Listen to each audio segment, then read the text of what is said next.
All right, y'all. We lost. They were right. The conservatives were right from their perspective, and progressives are right from their perspective. Let's take some steps back here.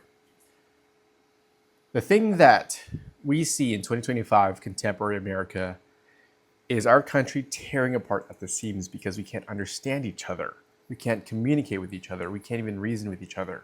We can't talk to each other. But like I said, let's take a step back. Why are conservatives so angry?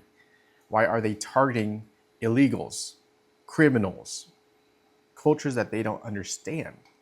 It all comes down to scarcity. What do I mean? Well, think about the rural conservative American experience. And by conservative, I usually mean white, but it doesn't always have to be white. Generally, it means, as of today, happens to be lower income people. However, these folks in the 80s and the 90s, America was really good for them.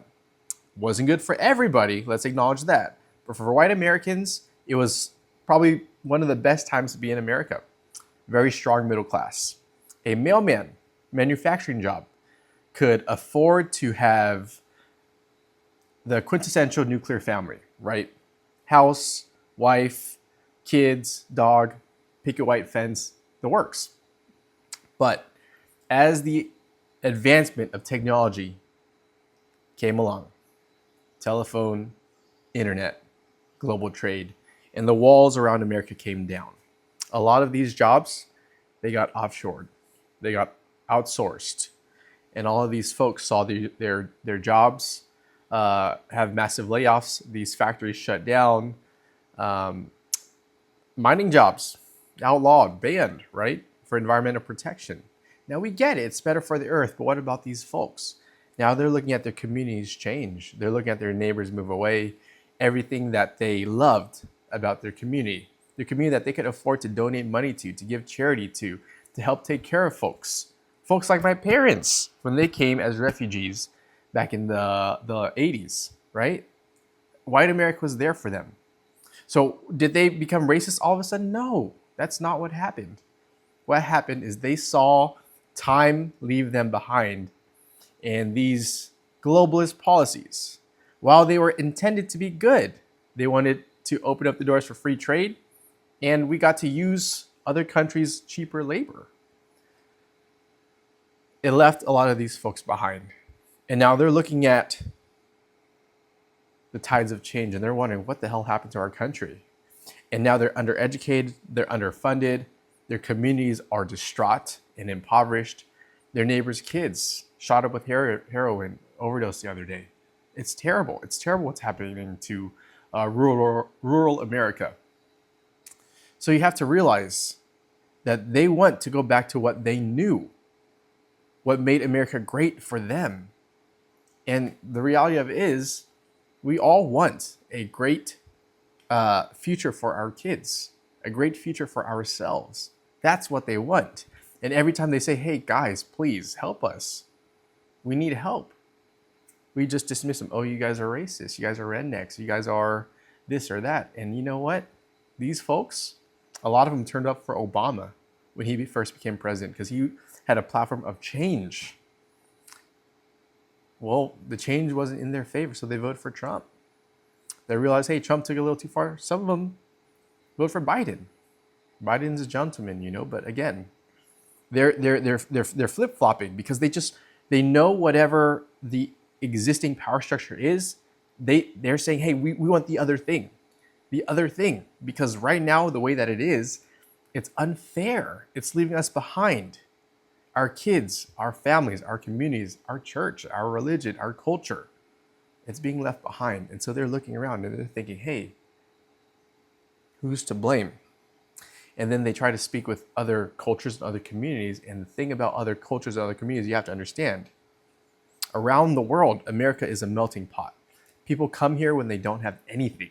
They're leaving their home. They're leaving their ancestral land, the land that their bodies were built for, right? And they come to America because of persecution. They're looking for opportunity. They're coming as refugees, what have you. And they're saying, hey, just give me an opportunity to work my ass off and earn a better future for me and my children. That's what America is about. But it's not what it is today. That opportunity, the land of opportunity, it's no longer afforded to everybody. In fact, it's no longer afforded to most people. Progressives are hurting too. Progressives are, if you come to California, man, people are hustling and bustling. It's busy, but it's not luxurious. It's tough. It's tricky. You've got multiple families in one house. You've got 10 people in a house. Only the top X% are living comfortably. And I gotta say, there's a misunderstanding around those folks too. Everyone thinks that the billionaire class wants to hoard all of this wealth. Not the case. They want to give. Bill Gates, he's got the giving pledge, right? He's only retaining 1% of his wealth. And a lot of his friends are giving it away. Why? Because they know when they've aggregated and accumulated all this wealth, they want to give it back. They want to make America great. But the problem is they don't trust the system. They think the government's inefficient. They hear a story of pork barreling, of a bridge built to nowhere. And they're thinking, well, who made money off of that? Who's in power? Who controls where those monies go? So you're thinking, hey, if I'm paying hundreds of millions or billions in taxes and you guys are all spending on dumb stuff, no, I'm not going to pay my taxes. I'm going to donate myself to charity. That's the American way, that we have the right to do what we want with our money, and they do give it away, but only to a system that they trust. So what I'm saying is everybody wants the same thing. Land of opportunity, social equality, economic prosperity. And the great thing about technology as of today is it can flatten the playing field. We can bring technology to the rural area and teach them how to have a better future. We can use technology such as a DAO, a decentralized autonomous organization, based on blockchain to provide transparency into where every single dollar goes so that the billionaire class, they can freely pay into the system and know, okay, my money is not being spent unwisely. In fact, the other part of the DAO is governance, democratic, fair governance.